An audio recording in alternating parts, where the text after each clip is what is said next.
It's my feel-good breakfast show.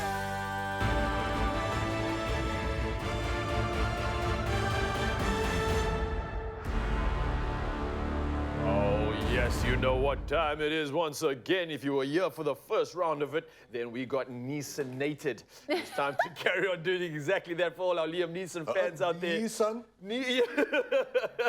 Terrible. I'm going home. It's okay. Only after you give us some of the top lists for these Neeson movies that have come out, bro. This is so cool. I love what you've done here. So I've got to put this into perspective. I'm not here trying to do necessarily the top 5, but there are obviously some big hitters here. What I wanted to do is, like, if I say, hey, Liam Neeson movie, what's the first thing you say? Taken. There you go. And obviously, I mean, a lot of people might remember that he was nominated for Schindler's List, which is also incredible. But I don't need to talk about that. Those are the big ones. We should know them. Yeah. And so this segment is called Sleepin' on Neeson. Ah, Is that so why all I the don't ones recognize- we've missed out on. So, yeah, is that why I don't recognize any movie here at all? Then you might, some of these might ring a bell. Let's start off with one of the bigger ones. Does Rob Roy ring any bells for you guys? Not No. And maybe it was overshadowed in the long shadow of William Longshanks, same year as Braveheart. And it feels very similar. Rob Roy. So Rob Roy, guys, what was this, 1995 then? Jeez, Yes. it was fresh in South Africa. And so, hey, stories about liberation and guerrilla and revolutionary fighters in Scotland fighting for their freedom. Maybe it resonated with us as South Africans. Everyone felt Scottish at one point after Braveheart. And maybe after watching this, you'll feel Scottish too. So, Liam Neeson here plays, and it's a true guy, Rob Roy, haha, surprise, surprise, Robert McGregor. And he is a caretaker for one of his lords, one of the noblemen. He looks after the ox, the cows, I don't know what you call them. I'm a city boy. And he decides he's going to try and save his own village, because while he does all this fancy work of like this heroic swashbuckling and fighting off bandits from stealing the cattle, his village really gets nothing in return. So he makes a loan to buy his own cows, to support his own people. And then intervening is Tim Roth, who's also an excellent actor, who's a Brit, trying to seek his fortune, who finds out that the loan is in cash and intercepts it. Then turns into a guerrilla warfare situation. So, look, you can say Braveheart is your sword and Rob Roy is your scalpel, because a lot more like Claymore, and look, Braveheart's great and whatever, but this is a lot more sort of delicately written. It's nice to see Liam Neeson with long hair. Isn't that nice? I know, it's different. I'm going to say something contentious here, but you actually catch a bit of Liam's piece in as well in this one. Everybody's going to go watch this now. To the next movie. Moving swiftly along. 5 Minutes of Heaven. You might see that in the previous movie too, but 5 Minutes of Heaven is actually a movie. I'd give anything for 5 minutes. Okay, look, 5 Minutes of Heaven is a really tense movie. Really, really tense. And actually, again, might resonate so strongly with South Africans, because stuff like the TRC still feels for a lot of people sort of unresolved. And you might know, of course, that there's the political history of Northern Ireland, the Republic of Ireland as well, the fight between the IRA and the Ulster Volunteer Force. And this is who Liam Neeson's character, this is fiction, but obviously based on really true stuff that went down. He joins this UVF, who are loyalists to the English crown, and he decides he's going to kill himself a Catholic and prove himself that he's a man, kind of thing. Jeez. And so 33 years later, he kills this older guy. His brother sees him before his eyes. James Nesbitt, fantastic performance in this. It's ridiculous how good both of them act in this movie. 33 years later, they do this sort of very televised live, oh, we're going to come together, you're going to meet the guy who killed your brother, and this stuff kind of happened. I think like Oprah did stuff like this, not necessarily with Ireland. The character, Liam Neeson's character, even says he did this in South Africa after apartheid, he did this in Kosovo with the Serbs, etc., etc.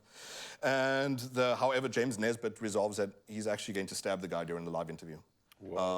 And the acting is tense. Like, if you want to watch a movie just for the force of the acting, Liam Neeson plays this very like quiet and cards close to the chest type thing, but then reveals very much that he's afraid, not necessarily of dying, but of just bearing the truth of what he did to someone's family member. The entire family destroyed as well from the loss of that brother. So like, guys, again, if you just want like that single serving, like acting that makes you hold your breath, 5 Minutes to Heaven, James Nesbitt and Liam Neeson. Beautiful stuff. That's it. Look out for it. Dude. And continuing with this list right now, and things that I definitely want to add to my list is Darkman of 1990. And so I want to show that Liam Neeson, because we're not just doing Taken here, the dude clearly is diverse and dynamic. Darkman is the strange, so Sam Raimi is the director, and that might already help people understand some things that are going on, because he did Spider-Man 1, 2, and 3 with Tobey Maguire, and a lot of Evil Dead and stuff like that. Very self-aware, comically goofy type things, but it has a lot of heart to it. It's not just Okay. Power Rangers silly. So what Liam Neeson plays here is a character who is a scientific genius, a geneticist who manages to make this material that can replicate people's faces. He puts this mask on of the people then who screw him over. He has this mob of dudes come to cause trouble for him. They blow up his lab, his life's work, and he turns into Dark Man. Frances McDormand, one of the greatest actresses we've known. So Sam Raimi's interesting for this because he had, remember, I mean, Alfred Molina was Dr. Octopus. Oh, yeah? He had how can I forget his man's name? Willem Dafoe as Green Goblin. So this is clearly a director who attracts highbrow actors like Liam Neeson to let their hair down.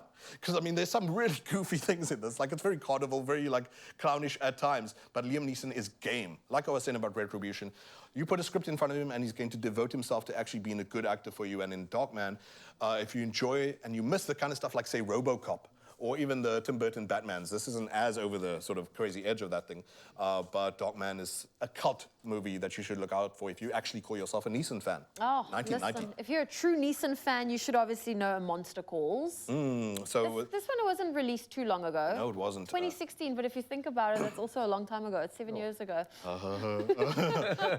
Okay, so talking about the passage of time and the actually, I'm just going to say it. Like this movie bravely says something that like a lot of movies feel like they can't. Whenever someone has a terminal disease or anything in movies, it's always like, oh, there's the silver lining. They crest the hill. There's a heroism. A Monster Calls was intense, guys.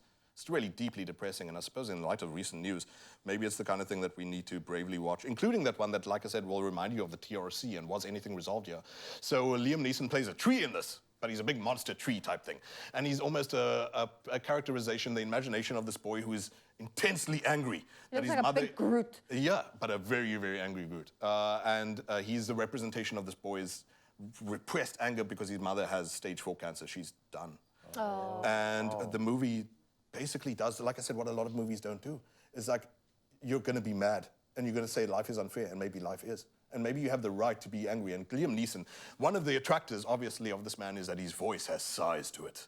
His voice has, Gravitas. where are you, Graham, for that word? Gravitas, that's right. He adds so much pathos to everything he does. But really, like, he's able to fill a screen with his presence, whether he's a tree or whether he's got long, shaggy hair in Rob Roy.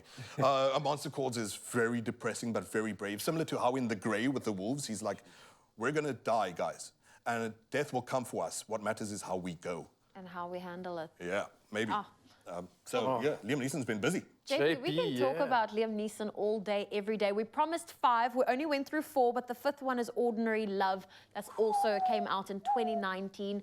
Another one that is incredible. Yes, do but, watch. oh, listen, Liam Neeson, he is a brilliant... We poke fun at him, but he is a brilliant actor. With love, because he knows what he's acting in. It's I know. goofy sometimes, but he puts his whole heart and his hair into it. I'm officially a Neesonator. I'm joining the clan. The news for it.